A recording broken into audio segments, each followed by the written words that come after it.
All right. So this demo is going to be walking us through working on our metaphor project, digital roughs. So the first thing I want you to do when you come into Illustrator is go into Workspace and make sure that you're in typography. You're in a typography workspace. And when you're in a typography workspace, that gives you all of the type tools really handy. Character, paragraph are right here. Open type, we're not working with that right now. Character styles and paragraph styles, we will be working on in the future. We're not doing that right now. But appearance, color, stroke, fill, transparency, all very handy. And then the other window we want to open up, if you don't have already open, is your Pathfinder window. You can go into Window, Pathfinder. Mine is already open. You want to make sure that you have a Pathfinder window open. Those are going to be the bulk of a lot of the tools we're using. Just a reminder, or just a refresher, over here on our main toolbar, we have the selection tool, which is a black arrow, the direct select tool, which allows us to directly select points on an object, the pen tool, shape, text, and so on. So I'm going to start with the text tool. I'm going to go ahead and choose my word. I'm going to choose my place. I'm going to choose a place here in Wisconsin, Madison. And I'm going to go ahead to my type and make it a larger. Now I've made it 72 points, but let's say I want it larger than that. And I want it, there's two ways. I can either plug it in here and say, oh, I want to make it 100 points, or I can take the corner of my box, hold my shift key down. A minute. Oh, actually, no, I can't do it that way because I made it in a box. Hold on a minute. Let me start over. If I just type it, not put it in a box like I just did. There, now I can hold the shift key down and grab it and make it larger. And you'll notice that as I'm large, I'm proportionately making it larger. It's changing over here in the type box. It's important you do that, because if you don't, if you just grab the corner, you can start completely stretching it and making it a stretched or compressed, totally distorting the typeface. So the most important thing when you're scaling this way is you have to hold that shift key down so that it scales proportionately. That's only happening when I'm holding my shift key down. Very important. Okay. Then once I've got my word, I'm going to make a few duplications of it. So I'm going to hold my shift option command down, and then I can make a duplicate. And then once I've made one duplicate, I can just do Command D and keep making duplicates. And I'm doing that because I want to look and cross compare different typefaces side by side as I'm deciding on which typeface I want to use. So I'm going to go ahead and look at my list here, and I'm like, okay, I might want to look at a condensed typeface. I might want to look at Gill Sans, but like an ultra bold version. I might want to look at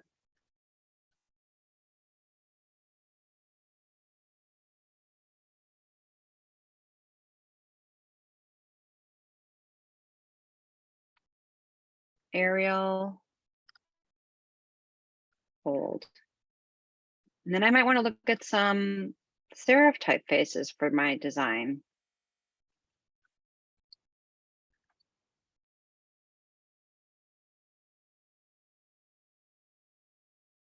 I'm going to look at Adobe. And let's, for good measure, look at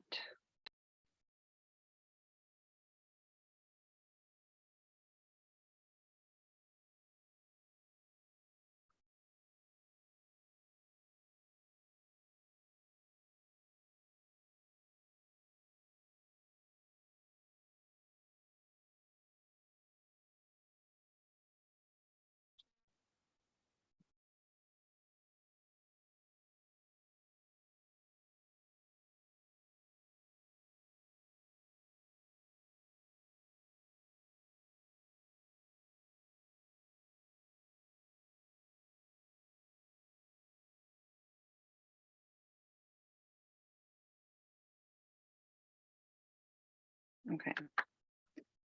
So I have all of these typefaces. So the first thing I'm going to do is I'm going to go ahead and select them and turn them into outlines because I'm going to make some edits to them. So I'm going to, actually, it's not going to let me grab all of them. I think I have to do one at a time. Object, type create outline. I'm going to type create outline. Type create outlines. Type, I'm creating outlines, and I'm turning them all into objects. I'm taking them out of type. And the reason I'm doing that is because I want to have options to manipulate these, because I'm looking at my sketches and I'm wanting to make a decision. So I've decided I want to have, for example, I want to take the word and I want to cut it in half, and I'm going to use, oh, so they're all connected still. I need to go to object, ungroup. Once you turn into outlines, you have to ungroup them, because I'm going to take off part of the word. I want to have mad be set really tightly together. I'm going to turn it in negative space, and I want it to be very bold. And then I think I'm going to try, I'm going to ungroup and try the match it with another typeface. Now, in order to make sure I'm on the same baseline, I'm going to go ahead and add some baseline and a mean line for myself. I'm going to do Command R. That's going to bring my rulers up. And now you can see I can click on my ruler and pull down a guide. So I can make sure that when I'm aligning my type, I have a guide, and I'm pulling down one for my cap height. So now I have one for each. So now I'm going to select each one of my letters here, and I'm going to scale these to fit in between my scaffolding. I'm holding my shift key down and I'm scaling these up so that the flat parts of my serif on the N and the I are hitting the baseline and the mean line. And it's okay that the S and the O go over and under, because that's what they're supposed to do. And now I'm going to take each individual letter and adjust the kerning.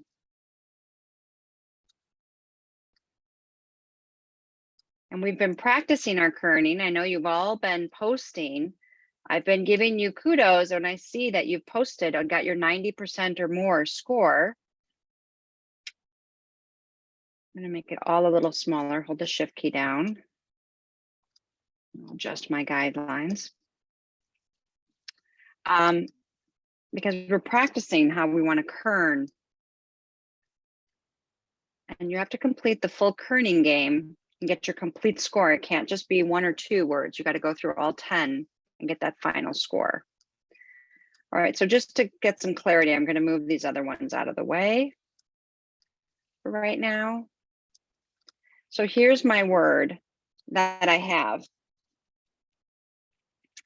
So I've learned how to turn my type into outlines, ungroup them so I can move each individual letter. I'm moving and combining 2 typefaces, making sure they're aligning on the same height, cap height. But now I'm thinking I might want to play with the I and make it much bigger.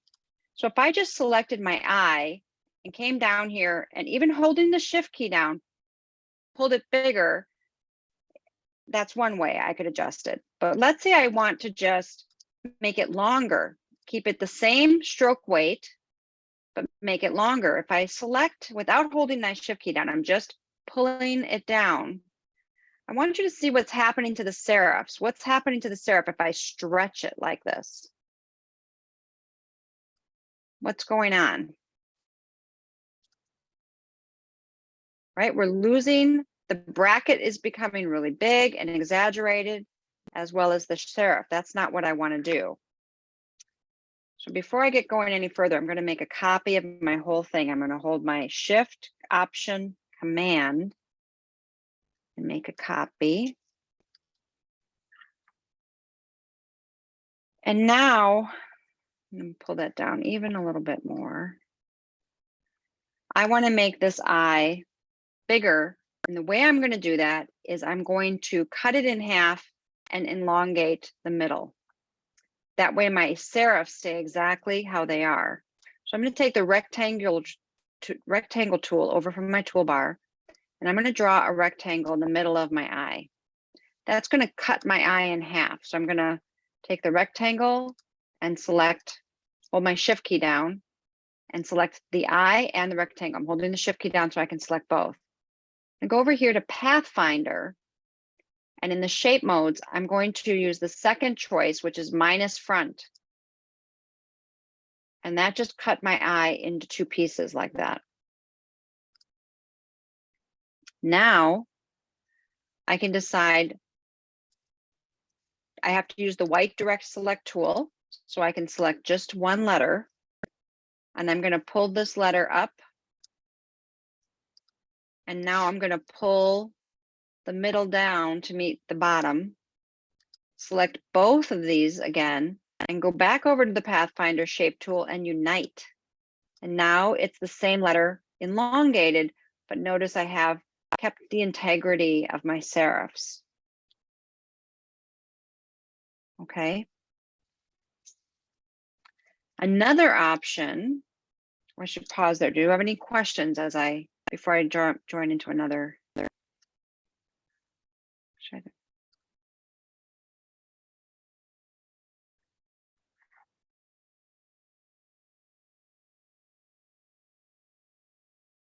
Okay, no questions. All right, I'm going to keep going. So the next thing I'm going to show is we're in a letter form. I'm in the white direct selection tool. If I click in the corner, you'll see a curve comes next to my icon. I can pull on those corners and I can round my whole letter form. Just a little bit or a lot. And it tells me how much I'm turning. If you look in that corner, you can see it's telling me I'm 2.27. Okay. So I can also go over to my A and do the same thing. And I can make it do the exact same measurement, 2.27. Come over to my D, again, do the same thing, 2.27.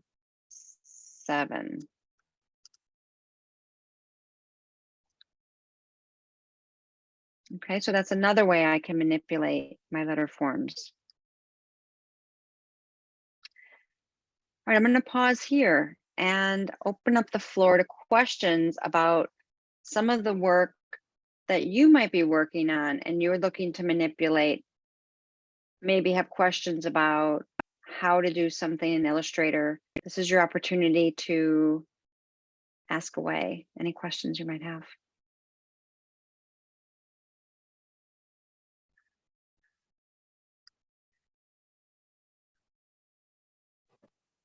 How would you do like different shapes that aren't specifically circles or squares? Okay, good question. So obviously we have these shapes that come rectangle, ellipse, polygon, star in our shape panel here. But let's say you want to do a triangle, right? I would go down here to, or I'm sorry, up here, apologize, to the pen tool. So I'm selecting the pen tool. And what you do with the pen tool is you click a dot and then a line comes off of it. Now I'm not pulling out the handles, I'm just clicking and lifting my point. Click another line, click another, and then close it. There I have my triangle. Is that what you mean? I was thinking more like a little leaf shape. Okay, same tool. I would use the pen tool. And I would probably put your sketch in here first. And so let's say I wanted to do an oak leaf. It's kind of a curvy leaf, right?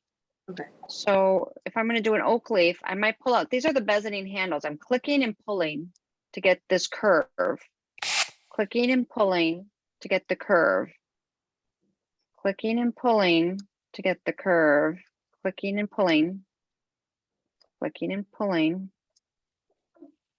clicking and pulling. And it'll probably help you to have your sketch underneath that you're tracing, right? So you know what you're looking at. Mhm. And I'm going to do a little stem, bring it up, and I'm going to keep going, clicking.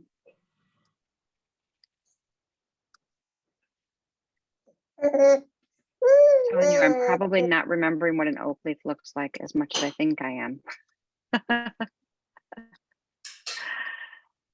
All right, so I'm going to make some edits. So here's my wonky looking leaf. So I'm going to say, okay, that's kind of crazy looking, but I can go in and edit it. I'm going with the white direct select tool. When I'm in that white tool, I can go back into my per points and just make those adjustments. And so I like using my direct select tool whenever I'm drawing something freehand, because then I can always go back in and edit it and make any changes I want to make. And that includes if I want to take some of these points out. If I'm like, oh, I made too many, I don't need this extra piece. I can go back to the pen tool.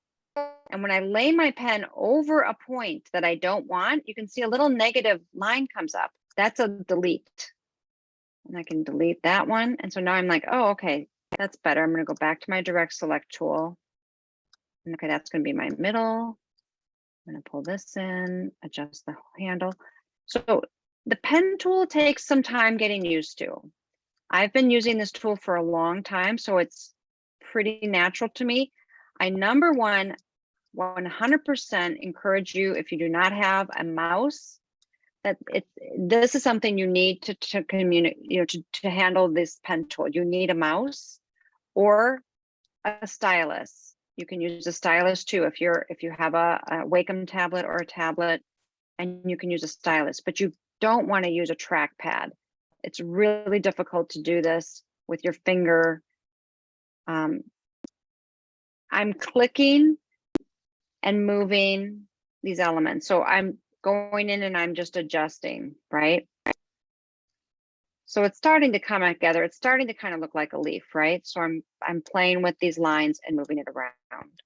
But you can draw just about any shape with this pen tool. You can also start with a shape and make edits to an existing shape if you want. So let's say there's my leaf.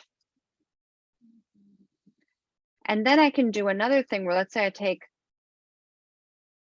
I don't know, a polygon. You know, you can take a shape that exists and you can go in and make edits to it. So I can go into an existing shape that I just made from the shape tool with my direct select tool. And so here's again, I can curve it with the curving feature, make this more of a curved shape. I can also select specific points in this and pull them out and make it more of an abstract shape. I don't have to keep it as a X, and it can get into a very, you know, bizarre, you know, abstract shape. So I can manipulate any existing shape with the pen tool and the direct select tool. Okay, good question. Does that answer your question, Amy? Okay, great. Anyone else?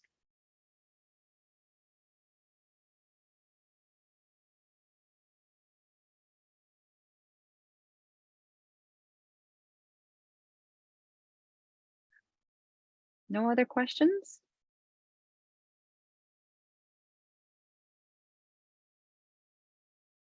All right.